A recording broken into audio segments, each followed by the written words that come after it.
하나님께서 우리에게 주시는 말씀은 창세기 45장 1절에서 15절의 말씀입니다. 제가 보는 성경으로 구약 72쪽입니다.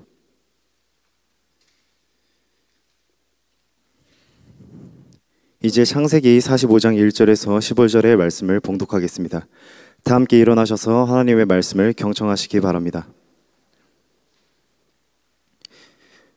요셉이 시종하는 자들 앞에서 그 정을 억제하지 못하여 소리질러 모든 사람을 자기에게서 물러가라 하고 그 형제들에게 자기를 알리니 그때 그와 함께 한 다른 사람이 없었더라. 요셉이 큰 소리로 우니 애굽 사람에게 들리며 바로의 궁중에 들리더라. 요셉이 그 형들에게 이르되 나는 요셉이라 내 아버지께서 아직 살아 계시니이까. 형들이 그 앞에서 놀라서 대답하지 못하더라. 요셉이 형들에게 이르되 내게로 가까이 오소서. 그들이 가까이 가니 이르되 나는 당신들의 아우 요셉이니 당신들이 애굽의 판자라. 당신들이 나를 이곳에 팔았다고 해서 근심하지 마소서. 한탄하지 마소서. 하나님이 생명을 구원하시려고 나를 당신들보다 먼저 보내셨나이다. 이 땅에 2년 동안 흉년이 들었으나 아직 5년은 밭갈이도 못하고 추수도 못할지라. 하나님이 큰 구원으로 당신들의 생명을 보존하고 당신들의 후손을 세상에 두시려고 나를 당신들보다 먼저 보내셨나니 그런즉 나를 이리로 보낸 이는 당신들이 아니요 하나님이시라. 하나님이 나를 바로에게 아버지로 삼으시고 그 온 집의 주로 삼으시며 애굽 온 땅의 통치자로 삼으셨나이다. 당신들은 속히 아버지께로 올라가서 아뢰기를 아버지의 아들 요셉의 말에 하나님이 나를 애굽의 정국의 주로 세우셨으니 지체 말고 내게로 내려오사 아버지의 아들들과 아버지의 손자들과 아버지의 양과 소와 모든 소유가 고센 땅에 머물며 나와 가깝게 하소서. 흉년이 아직 5해가 있으니 내가 거기서 아버지를 봉양하리이다. 아버지와 아버지의 가족과 아버지께 속한 모든 사람에게 부족함이 없도록 하겠나이다 하더라고 전하소서. 당신들의 눈과 내 아우 베냐민의 눈이 보는 바 당신들에게 이 말을 하는 것은 내 입이라. 당신들은 내가 애굽에서 누리는 영화와 당신들이 본 모든 것을 다 내 아버지께 아뢰고 속히 모시고 내려오소서 하며 자기 아우 베냐민의 목을 안고 오니 베냐민도 요셉의 목을 안고 오니라. 요셉이 또 형들과 입맞추며 안고 오니 형들이 그제서야 요셉과 말하니라. 아멘.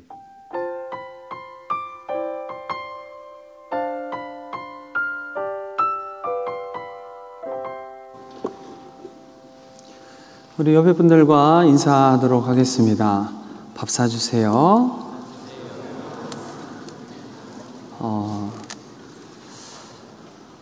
이제 형식적으로 하는 것 같은데 네, 한 번 더 할까요? 커피도 사주세요.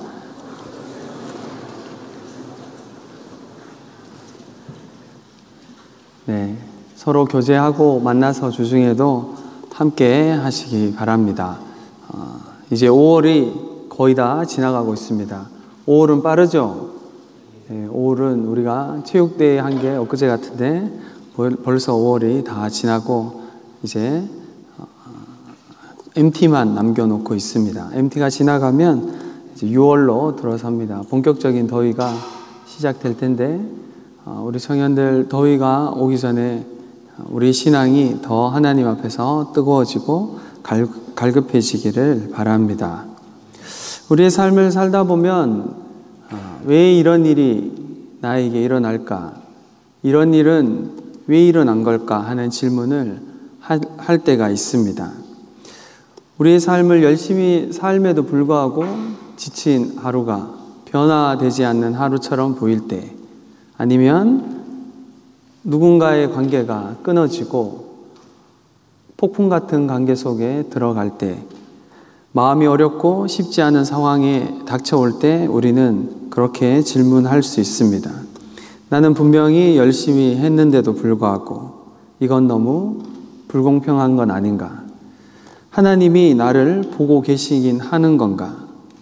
하나님이 정말 살아 계신가?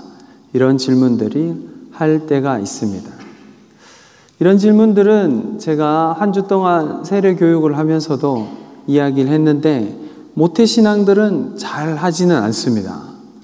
태어났을 때부터 그냥 계속 교회에 다녔기 때문에 하나님이라는 존재가 너무 쉽게 받아들여졌기 때문에 이런 질문을 하지 않을 때도 있습니다. 그런데 모태신앙도 꼭 이런 질문을 하는 시기가 와야 합니다. 하나님이 정말 살아계신가? 그리고 그 하나님은 나의 하나님인가? 그 시기가 여러분 삶에도 찾아오길 바랍니다. 우리의 삶에 어려운 시간이 찾아올 때 우리는 이런 질문들을 하게 되어 있습니다. 요즘 청년들은 이전 세대와 다르게 좀 더 빠르게 성장해야 하고 더 치열하고 그런 경쟁 가운데 살아가고 있습니다. 더 자주 비교당하면서 성공은 점점 더 선택받은 사람들, 소수의 사람들의 것인 것처럼 보이고 고난은 점점 더 개인의 무능처럼 느껴지는 사회 안에 우리는 살아가고 있습니다. 그래서 실패하거나 어려움이 찾아오면 왜 나에게 이런 일이? 라는 질문은 곧 내가 뭔가 잘못된 사람이 아닐까라는 자기 정죄로 이어지기도 합니다. 하지만 오늘 본문 속의 요셉의 이야기는 이 질문에 전혀 다른 방식으로 답하고 있습니다. 아마 요셉도 한때 우리가 했던 것처럼 왜 이런 일이 나에게 일어났을까? 이런 질문을 하며 하루하루를 보냈을 것입니다. 그는 사랑받는 아들이었습니다. 그러나 형들의 시기심 때문에 노예로 팔려버렸고 정직했기 때문에 죄를 짓지 않았지만 죄수로 감옥에 투옥되었습니다. 감옥의 생활에서 죄수로 생활하면서도 누군가를 도와주었는데 도움을 받은 사람은 그 사람을 요셉을 잊어버렸습니다. 그런 시간을 요셉은 살았습니다. 그런데도 요셉은 오늘 그 자신을 팔았던 형들 앞에서 이렇게 고백하고 있습니다. 5절입니다. 당신들이 나를 이곳에 팔았다고 해서 근심하지 마소서, 한탄하지 마소서. 하나님이 생명을 구원하시려고 나를 당신들보다 먼저 보내셨나이다. 지금 요셉은 고난을 감정적으로 정리하려고 하는 것이나 억울함을 증명하려고 하지 않고 있습니다. 오히려 그는 전혀 다른 프레임, 다른 시선으로 자기 인생을 해석하고 있습니다. 팔았다라가 아니라 보내심을 받았다라고 하는 해석으로 자신의 인생을 보고 있는 겁니다. 요셉은 고난의 이유를 형들의 악함에서 찾지 않았고 자신의 순종에서도 찾지 않았습니다. 그는 오직 하나님의 섭리를 붙들었습니다. 이 장면에서 우리에게 중요한 질문이 던져집니다. 우리는 지금 우리의 삶과 고난과 억울함, 그 상처들을 누구의 이야기로 해석하고 있습니까? 세상의 기준으로 해석할 때 우리는 항상 피해자이거나 실패자일 수밖에 없습니다. 고난이란 것은 우리를 자꾸 네가 잘못해서 뭔가 그런 일이 생겼다라고 우리를 몰아가기도 하기 때문입니다. 하지만 복음은 우리에게 전혀 다른 눈을 줍니다. 복음은 우리의 고난을 제거해 주기보다 그것을 해석할 수 있는 새로운 눈을 우리에게 줍니다. 여러분, 복음은 고난을 피하게 하지 않지만 그 고난의 자리에서 하나님이 나를 보내셨다고 말할 수 있는 새로운 눈을 우리에게 줍니다. 오늘 말씀은 요셉의 고백 속에 담긴 하나님의 섭리, 그리고 그 섭리를 바라보며 고난을 해석하고 사랑으로 관계를 회복해가는 요셉의 모습을 따라가면서 이 말씀 가운데 우리에게 말씀하시는 하나님, 이 말씀 가운데 우리 각자에게 말씀하시는 하나님을 만나길 간절히 바랍니다. 요셉이 오늘 본문을 보니까 더 이상 참지 못하고 울었다라고 이야기합니다. 본문 2절입니다. 요셉이 큰 소리로 우니 애굽 사람에게 들림에 바로의 궁중에 들리더라. 이 장면은 단순히 그냥 요셉이 울었다라는 그런 묘사의 장면이 아닙니다. 이것은 복음으로 해석된 감정이 흘러가는 순간입니다. 지금 이 순간에 요셉은 형들 앞에서 권력자로 서 있습니다. 복수할 수 있는 위치에 있고 심판자로 행동할 수도 있었습니다. 하지만 그는 정을 억제하지 못하고 큰 소리로 울었습니다. 여러분, 왜 요셉이 울었을까요? 요셉은 단지 눈물이 많은 감성적인 사람이 아니라 하나님의 섭리를 깊이 깨달은 사람이었기 때문입니다. 그 섭리를 안고 형들을 다시 만났을 때 마음속 가장 깊은 감정의 문이 열린 것입니다. 복음은 우리의 감정을 억누르라고 하지 않습니다. 오히려 감정을 하나님의 시선으로 직면하고 그리고 흘려보내라라고 우리에게 이야기합니다.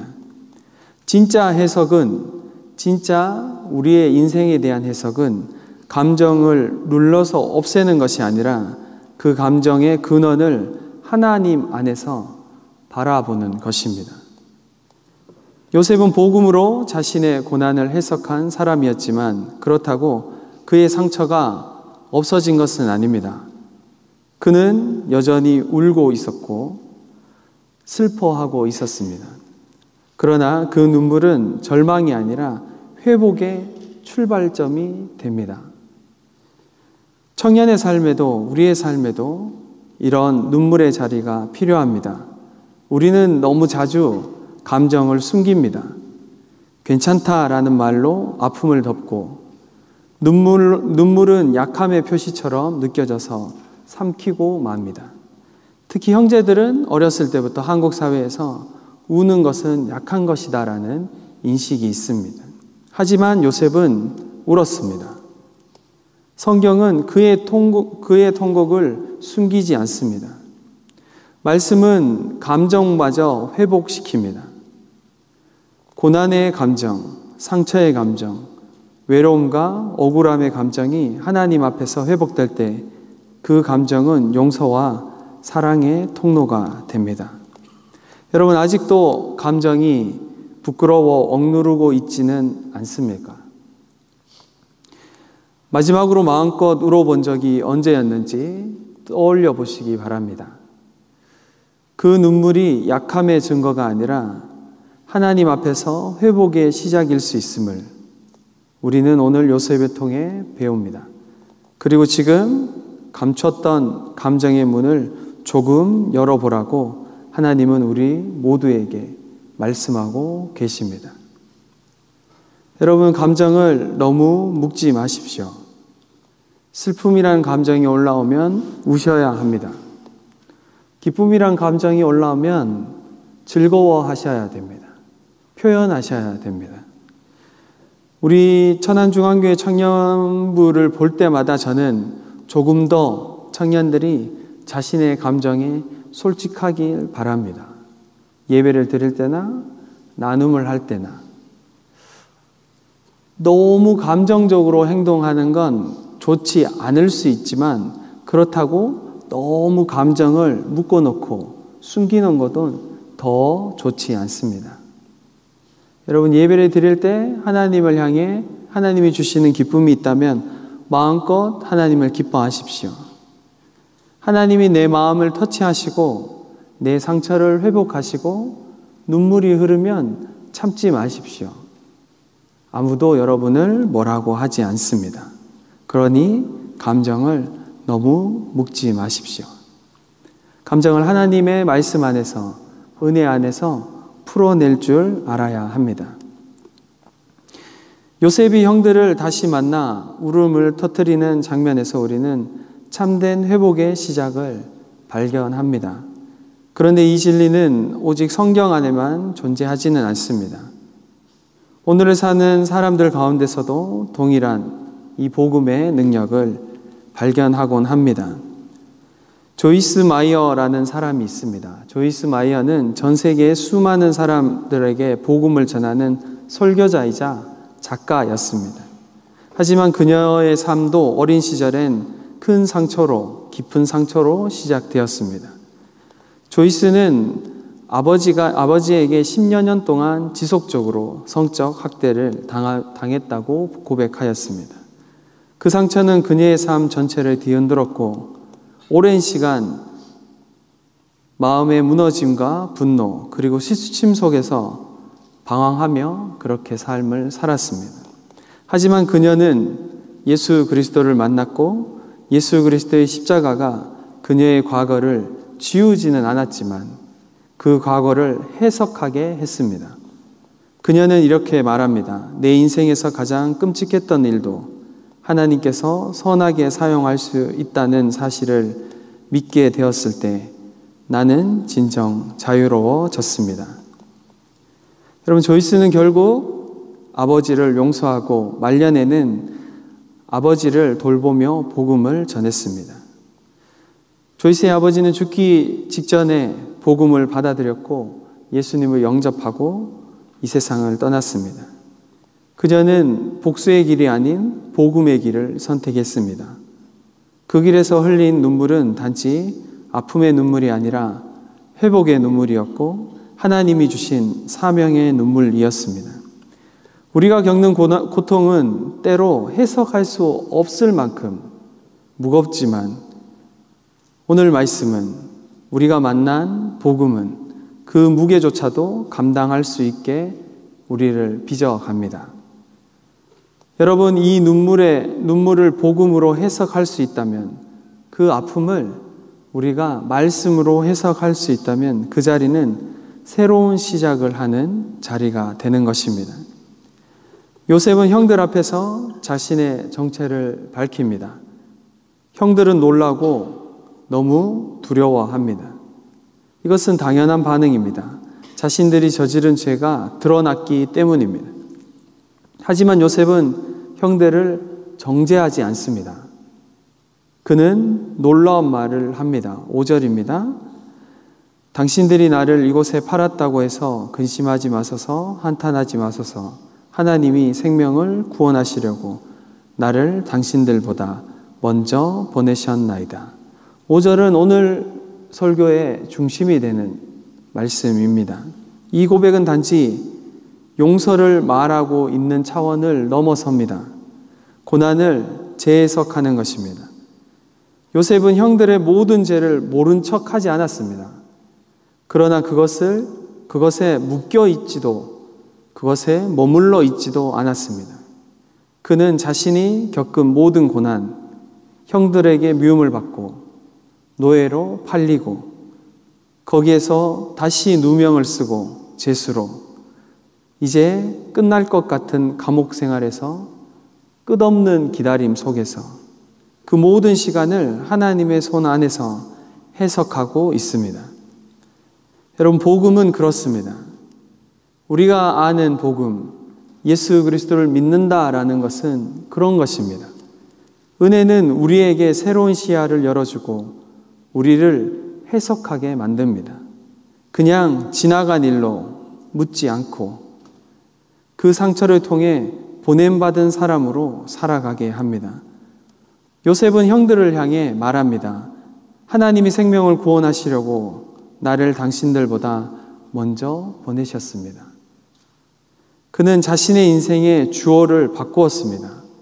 형들이 아니라 하나님이 그의 삶을 이끌었다라고 고백하고 있는 것입니다. 여러분, 이것이 하나님을 만난 사람들의 시선입니다. 이것이 예수 그리스도를 구주로 영접한 사람들의 시선입니다. 이 고백은 단번에 나온 것이 아닙니다.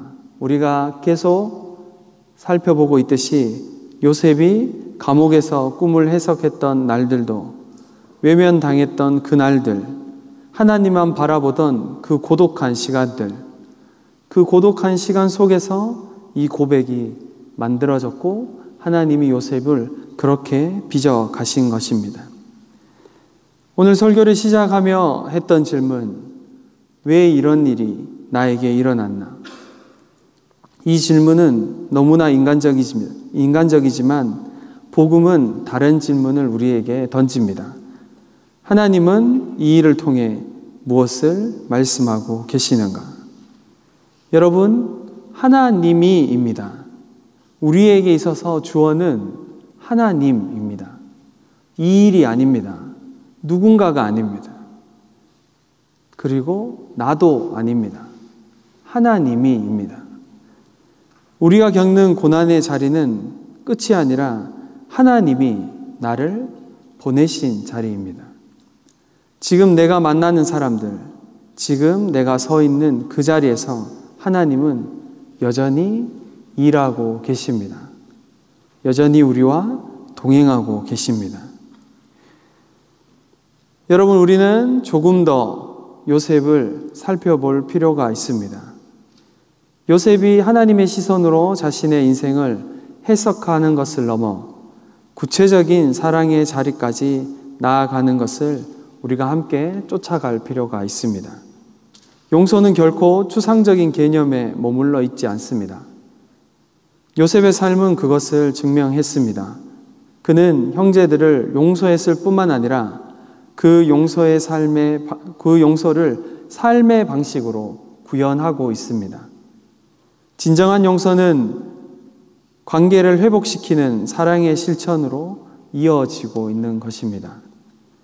요셉은 단지 용서한다는 그저 말만 하고 있지 않습니다. 그는 형들에게 이렇게 말합니다. 9절과 10절입니다. 당신들은 속히 아버지께로 올라가서 아뢰기를 아버지의 아들 요셉의 말에 하나님이 나를 애굽 전국의 주로 세우셨으니 지체 말고 내게로 내려오사 아버지의 아들들과 아버지의 손자들과 아버지의 양과 소와 모든 소유가 고센 땅에 머물며 나와 가깝게 하소서. 여러분, 요셉의 표현에 주목하시기 바랍니다. 아버지의 아들들이 누구입니까? 요셉을 판 형들입니다. 아버지의 손자들이 누구입니까? 요셉을 판 형들의 자녀들입니다. 여러분, 요셉의 용서는 집을 마련하는 사랑이었고 삶을 돌보는 사랑이었습니다. 거기까지 가는 겁니다. 용서가 마음속 감정의 해방에 그저 그치지 않고 가족 전체의 미래를 품는 적극적인 배려. 제가 몇 번이나 얘기했듯이 구약에서 나오는 헤세드, 굳이 그렇게 할 필요 없음에도 그 자리까지 확장하고 있습니다. 현대의 심리학에서는 종종 이렇게 말합니다. 용서는 가해자를 위한 것이 아니라 피해자의 치유를 위한 것이다. 이 말은 맞는 말입니다. 틀린 말은 아닙니다. 하지만 오늘 말씀은 우리에게 그 이상을 요청하고 있습니다. 용서는 가해자를 향해 나아가는 사랑의 걸음입니다. 실제적인 삶의 표현입니다. 요셉은 그 걸음을 지금 내딛고 있습니다. 가해자를 자신의 공간 안으로 초대하고 그 초대는 다시 가족 공동체를 세우는 시작이 됩니다. 이 대목은 특별히 오늘날을 살고 있는 우리 모두에게 도전을 주는 대목입니다. 우리는 반복해서 상처를 받은 관계 앞에서 나는 용서했지만 다시는 그 사람과 관계를 맺지는 않을 거다. 우리는 그렇게 말하곤 합니다. 그 말을 충분히 이해할 수 있습니다. 충분히 그 말은 용기 있는 말이고 이해되는 말입니다. 그러나 오늘 말씀은 그 자리에서 멈추지 않습니다.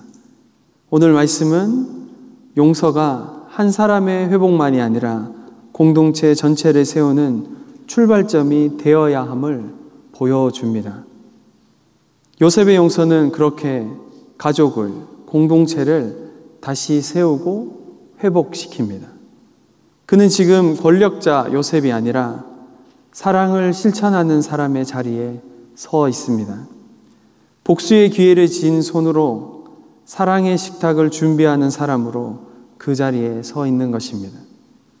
이것이 오늘 말씀이 우리에게 요구하는 회복의 모습입니다. 요셉은 형들이 굶지 않도록, 외롭지 않도록, 부끄럽지 않도록 그들의 삶을 자신의 울타리 안으로 초대합니다. 지금 요셉은 말로서 용서를 선포하는 사람이 아니라 삶으로 용서를 보여주는 사람으로 그 자리에 서 있는 것입니다. 고통을 해석하는 데 멈추지 않고 해석된 은혜를 가지고 사랑을 구현하는 자리까지 나아가는 것입니다. 그리고 그 자리야말로 하나님이 우리 모두를 부르신 자리입니다. 우리가 믿는 복음은, 우리가 믿는 믿음은, 우리가 먼저 받은 은혜는 복음의 관계 안에서 다시 깨어진 관계를 회복하고 묶는 힘이 있습니다. 눈물을 지나, 우리의 하나님이 하신 해석을 지나 결국 사랑으로 나아가는 힘이 복음 안에는 있습니다. 이 말이 누군가에게는 어쩜 폭력적으로 들릴 수 있다라는 거 제가 너무 잘 알고 있습니다. 너무 어렵고 불편할 수도 있습니다. 하지만 이 말씀으로 오늘 여러분을 도전하는 이유는 세상의 상식을 넘어 말씀이 우리를 데리고 가려고 하는 자리가 어디인지 우리 모두는 알아야 합니다. 그곳이 아직은 멀고 혹 지금은 받아들이기 어렵지만 나의 사랑하는 주님께서 말씀하신 원수를 사랑하라라는 말이 그저 듣기만 하고 지식적으로 알기만 하는 말씀이 아니라 우리를 부르시는 자리임을 우리 모두는 깨달아야 합니다. 여러분이 겪은 상처의 자리에서 누군가를 향해 다가갈 수 있다면 말 한마디보다 사랑의 식탁이, 섬김의 삶이 복음을 더 분명하게 전하게 되는 자리임을 기억하시기 바랍니다. 이제 말씀을 정리하겠습니다. 사랑하는 청년 여러분, 요셉의 고백은 단순히 괜찮다 그 말로 말하는 긍정의 언어가 아닙니다. 그것은 고난의 시간을 통과한 사람이 그 고난을 하나님 안에서 다시 읽어내며 내뱉는 삶 전체의 고백입니다. 하나님이 나를 당신들보다 먼저 보내셨습니다라는 이 말에 담긴 무게는 너무나 무겁고 너무나 깊습니다. 결코 가벼운 고백이 아닙니다. 형들이 저지른 죄는 결코 가벼운 것이 아니었기 때문입니다. 그 죄는 한 청년의 인생을 무너뜨렸고 가족을 찢어 놓았으며 수년간의 침묵과 단절을 만들어냈습니다. 그런데 요셉은 그 모든 고난과 상처를 단지 운명처럼 받아들이지 않습니다. 또한 그 일을 잊자라고 덮어버리지도 않습니다. 그는 하나님의 눈으로 자신이 지나온 모든 과거를 읽어내고 하나님의 손 안에서 그것을 해석해냅니다. 그렇기에 그 고백은 단지 개인의 회복이 아니라 하나님의 이야기로 이어지는 순종의 응답이 됩니다. 사랑하는 청년 여러분, 우리의 삶 속에도 요셉처럼 해석되지 않는 고난이 있지 않습니까? 가정에서 받은 상처, 관계에서 있었던 배신, 진로 앞에서의 막막함, 실패 앞에서의 나를 향한 자책, 아무리 기도해도 변하지 않는 현실 속에서 우리는 왜 나에게만 이런 일이라는 질문을 수없이 반복합니다. 하지만 오늘 요셉은 그렇게 묻지 않습니다. 그는 왜가 아니라 무엇을 위해? 라고 물었습니다.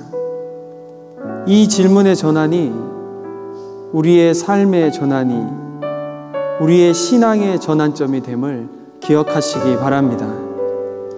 오늘 말씀은 우리에게 묻습니다. 너는 이 고난을 어떻게 해석하고 있느냐? 너는 그 자리에서 너는 무엇을 보고 있느냐? 하나님은 우리를 고난에서 건져내실 뿐만 아니라 그 고난을 통해 누군가를 살리려 하십니다. 하나님은 누군가의 회복을 위해 어떤 청년을 고난의 시간 속에 먼저 보내셨습니다. 그 길이 억울해 보이고 도무지 이해되지 않아도 하나님은 그곳에서 생명을 잉태하는 일을 시작하셨습니다. 그러니 여러분, 지금 여러분의 고난은 끝이 아닙니다. 그 자리는 하나님의 해석을 기다리는 자리입니다.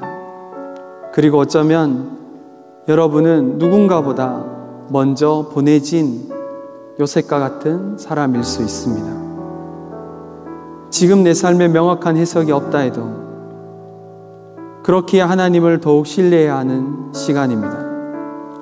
감정을 품되 억누르지 않고 과거를 마주하되 복음으로 읽어내며 관계를 회복하되 구체적인 사랑의 행동으로 걸어가는 사람, 그 사람이 바로 여러분입니다. 이제 그 이야기를, 요셉의 이야기를 여러분의 이야기로 이어가시기 바랍니다. 그리고 여러분 기억하십시오. 하나님은 고난을 통과한 사람을 통해 또 하나의 생명을 살리시는 분이십니다. 그 하나님의 이야기, 하나님의 스토리에 아주 작은 페이지를 삶으로, 우리의 삶의 고백으로 써내려가는 저와 여러분들이 되기를 간절히 바랍니다.